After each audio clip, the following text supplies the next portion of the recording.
एक बार की बात है, रायगढ़ नामक रियासत में राजा भैरव सिंह रहा करते थे। उनकी एक बेटी भी थी जिसका नाम अलका था। राजकुमारी अलका बहुत ही चालाक और घमंडी स्वभाव की थी। उनके राजमोची की बेटी सीमा बहुत ही दयावान और नेक थी। एक दिन जब वह घर का काम कर रही थी, तभी उसे एक सांप ने काट लिया। तभी उसके पिताजी ने वैद्य को बुलाया।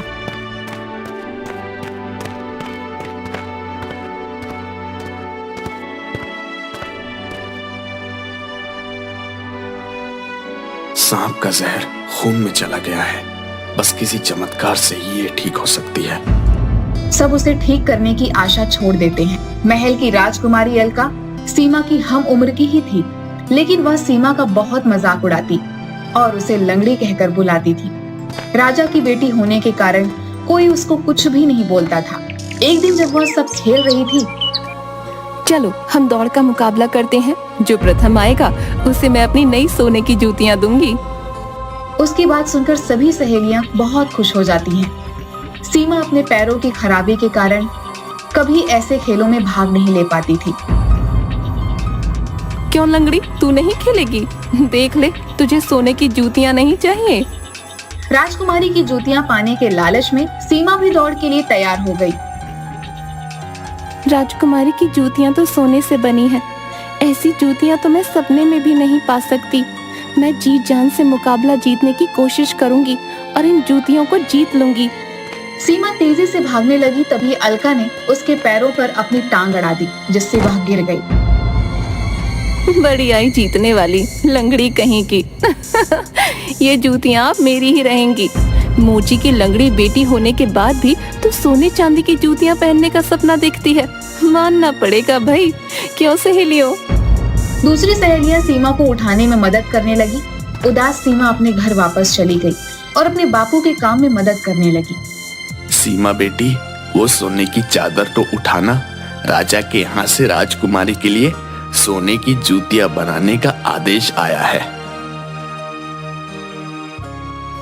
बापू, राजकुमारी सबको अपनी सखी कहती है, पर मुझे लंगड़ी, क्या मैं उनकी सखी कभी नहीं बनूंगी? ऐसा नहीं है बेटी, तू तो दिल से राजकुमारी ही है। तुझे देखने के लिए सच्ची आंखों की जरूरत है। मेरे लिए भी सोने की जूतियां बनाओ ना पिताजी। क्या मैं कभी सोने की जूतियां नहीं पहनूंगी? बेटी, तेरा पिता गरीब है, पर तू चिंता ना कर। भगवान ने अगर तेरी किस्मत में लिखा होगा तो तुझे सोने की जूतियां जरूर मिलेंगी, और वो भी मैं ही बनाऊंगा। धीरे धीरे इस बात को काफी दिन बीत गए। दिन सालों में सीमा समय के साथ बड़ी होती जा रही थी। एक बार रायगढ़ रियासत के महाराज राजा विक्रम और उनका पुत्र राजकुमार प्रताप सिंह महाराज भैरव सिंह से मिलने आते हैं। आइए आइए, आपका स्वागत है। अरे वाह भैरव, कैसे हो मित्र? मैं तो ठीक हूँ मित्र, और हमारे राजकुमार तो काफी बड़े हो गए हैं। काफी किस्से सुने हैं तुम्हारी वीरता के।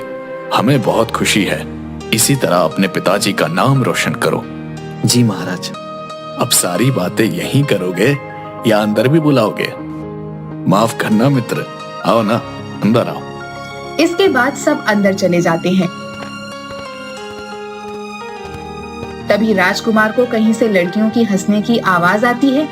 वो उस आवाज के पीछे जाने लगते हैं। तभी उन्हें सब खेलते हुए दिखाई देती हैं। लेकिन सीमा चुपचाप बैठकर एक घायल कबूतर को दाना खिला रही होती है।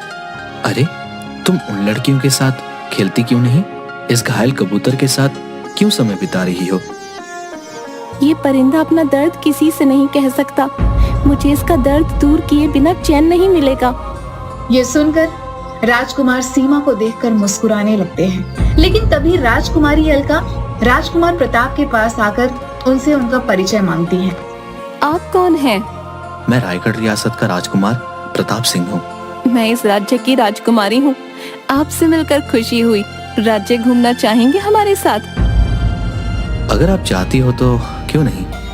ठीक है, हम कल आपको राज्य भ्रमण पर ले चलेंगे। ठीक है, कल पिताजी को भी सूचित कर दूंगा। उन्हें भी आपका राज्य देखने की बहुत इच्छा थी। यहाँ आने से पूर्व वो यही बात कर रहे थे कि समय मिला तो वो जरूर नगर भ्रमण पर निकलेंगे। हमने सुना है आपके राज्य में अद्भुत नदियां और हिरणे हैं। इसके बाद वो वहां से चले जाते हैं। सीमा कबूतर को हाथ में लिए आगे बढ़ जाती है। अगले दिन महाराज विक्रम सिंह और राजकुमार अलका के साथ राज्य में घूमने निकलते हैं। तभी गांव के बच्चे अलका को देख उत्साहित होकर उसके पास आ जाते हैं।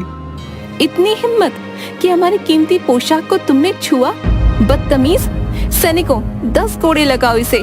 और बाकी तुम याद रखो सभी, जब तक हमारी सवारी निकल ना जाए घुटनों के बल बैठ जाओ।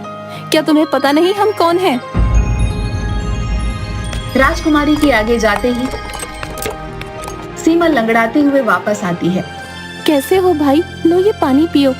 लाओ, तुम्हें हल्दी का लेप लगा देती हूँ, जल्दी ही ठीक हो जाओगे। तुम्हारा क्या नाम है? क्या तुम मेरी जीवन संगिनी बनोगी? मैं एक राजकुमार हूँ। देखिए, मेरी शादी का फैसला सिर्फ मेरे पिताजी ही लेंगे, ये मेरा विषय नहीं। वैसे भी आप जान लें कि मैं बचपन से विकलांग हूँ। ये कितनी सच्ची और दयालु है। मेरी पत्नी को ऐसा ही होना चाहिए। पिताजी, मैं इससे शादी करना चाहता हूँ। बेटा, मैं अमीर गरीब में कोई फर्क नहीं करता। अगर तुम्हें ऐसा लगता है कि ये लड़की तुम्हारी जीवन संगनी बन सकती है तो मैं कल ही इसके यहाँ रिश्ता भिजवा दूंगा। दूसरी तरफ अलका महाराज विक्रम सिंह की बातें सुन ली। यह बात सुनकर राजकुमारी अलका को बहुत बुरा लगा। महल वापस आने पर वह बोली, राजकुमार, शायद आपको पता नहीं, सीमा लंगड़ी है। उसका एक पैर बड़ा और एक पैर छोटा है, जो साधारण रूप से चल भी नहीं सकती। जिंदगी की दौड़ में आपका साथ कैसे दे पाएगी? शारीरिक कमी से मुझे कोई फर्क नहीं पड़ता राजकुमारी। आत्मा की सुंदरता ही सबसे बड़ी खूबसूरती होती है। मुझे ये लड़की बहुत पसंद है। मैं इसके साथ कदम से कदम मिलकर चलूंगा। राजकुमार, क्या मैं आपके योग्य नहीं? क्या वो साधारण लड़की मुझसे ज्यादा रूपवान है? देखो राजकुमारी, अपनी जीवन संगिनी के अंदर कई तरह के विशेषताएं देखना चाहता हूँ। मेरे लिए शारीरिक सुंदरता का कोई मूल्य नहीं। अगर ऐसा है तो आपको उसकी परीक्षा लेनी चाहिए। कोई ऐसा मुकाबला कराना चाहिए जिससे उसकी असली विशेषता का पता चले। हाँ, तुम्हारी बात तो ठीक है। तुम ही बताओ, हमें किस चीज का मुकाबला करवाना चाहिए कि हम जान सके उस लड़की में कितनी हिम्मत और वो सुख दुख का बोझ किस हद तक उठा सकती है। ठीक है राजकुमार, हम लंगड़ी टांग की प्रतियोगिता करवाएंगे। सीमा का एक पैर खराब है, इसके बावजूद अगर वो प्रतियोगिता में भाग लेने को तैयार हो जाती है और जीत भी जाती है, इसका मतलब कि वो रानी बनने के योग्य है। लेकिन बदले में अगर वह न जीती तो आपको मुझसे विवाह करना होगा। मैं तैयार हूँ, लेकिन मुझसे विवाह करने के लिए तुम्हें भी इस प्रतियोगिता में भाग लेना होगा। अगर तुम जीत गई तो मैं तुमसे विवाह कर लूंगा। अलका मन ही मन सोचती है, लंगड़ी टांग प्रतियोगिता का मुकाबला कराना ठीक रहेगा। सीमा की एक टांग तो खराब है, वह इस मुकाबले में कभी भी जीत नहीं पाएगा। मेरा विवाह तो राजकुमार से ही होगा। सुबह होते ही अलका महाराज को इस बात की सूचना देती है। पिताजी, राजकुमार प्रताप सिंह विवाह के लिए लंगड़ी टांग प्रतियोगिता करवाना चाहते हैं। यदि सीमा इसमें जीत गई तो वो उससे विवाह कर लेंगे, वरना मेरी जीत तो पक्की है। मैं ही बनूंगी उनकी अर्धांगिनी। महाराज उसकी बात सुनकर मान जाते हैं। पूरे गांव में ढिंढोरा पिटवा देते हैं। सुनिए सुनिए सुनिए, कल शाम शाही मैदान में लंगड़ी टांग प्रतियोगिता की प्रतियोगिता होगी। प्रतियोगिता में गांव की हर लड़की को भाग लेना जरूरी है। जो लड़की इस प्रतियोगिता में जीतेगी उसे सोने की बनाई हुई जूतियां इनाम में दी जाएंगी और राजकुमार उसके साथ विवाह कर लेंगे। सीमा सोचती है इस प्रतियोगिता में वह नहीं जीत पाएगी। इस प्रतियोगिता में जाना बेकार है। बेटी, तैयारी कर लो, तुझे ये प्रतियोगिता जीतनी ही है। तू कहती थी ना, तुझे मेरे बनाए हुए सोने के जूते पहनने हैं।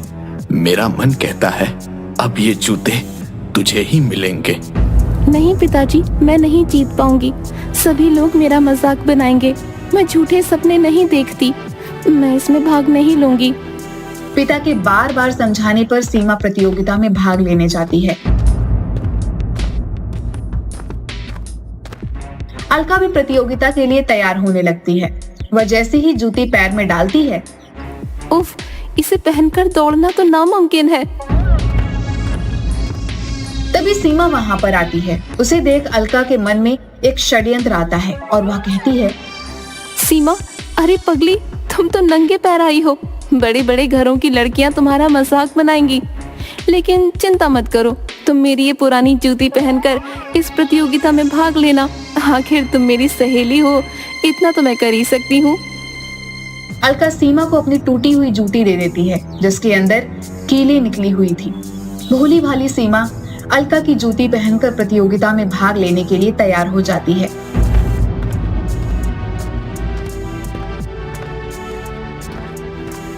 राजकुमारी कितनी अच्छी हैं, कितना ख्याल रखती हैं। दौड़ के समय मेरे पैर में दर्द ना हो, इसलिए उन्होंने मुझे अपनी जूती दे दी। मैं बेकार ही उन्हें गलत समझती थी। महाराज सभी लड़कियों को दौड़ शुरू करने का इशारा करते हैं। आप सभी को अपनी एक टांग से इस दौड़ को पूरा करना है। अब आप दौड़ शुरू करें। सभी लड़कियां दौड़ना शुरू कर देती हैं। दौड़ती हुई सीमा के पैरों में जूती में निकली कीलें चुभने लगती हैं। ओह माँ, असहनीय दर्द हो रहा है। पैर खराब होने के कारण मेरे जीवन में तो कोई खुशी नहीं है, लेकिन मैं जीत कर अपने पिताजी को खुश जरूर करूंगी। वो अपने पिताजी की इच्छा पूरी करने के लिए दौड़ती रहती है। उसकी आंखों में आंसू और पैर से खून निकलने लगता है, लेकिन वह अपनी गति कम नहीं करती। ये सीमा सबसे आगे दौड़ रही है, लेकिन बस कुछ ही देर में सबसे पीछे नजर आएगी।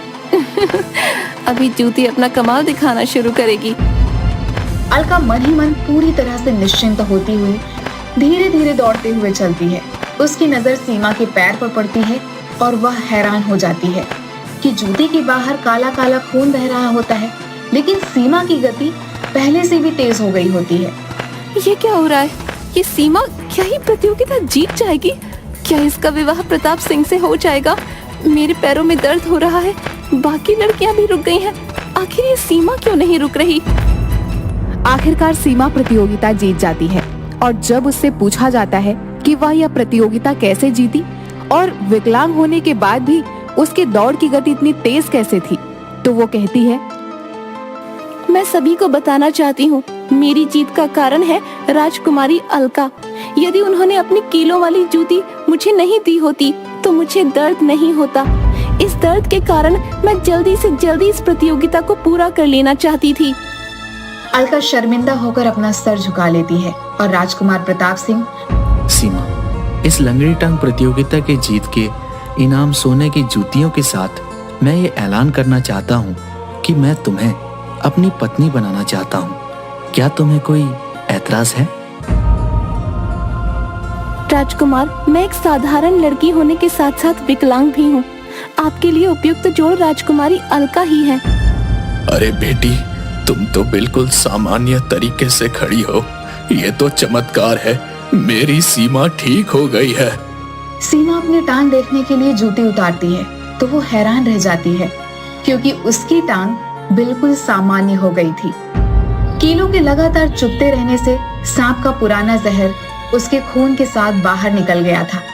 राजकुमारी, तुमने तो मेरी जिंदगी बदल दी। अगर तुम नहीं होती तो मेरी टांग ठीक नहीं होती। देखा बेटी, मैंने कहा था ना, मेरा दिल कह रहा था, ये सोने की जूतियां अब तू ही पहनेगी।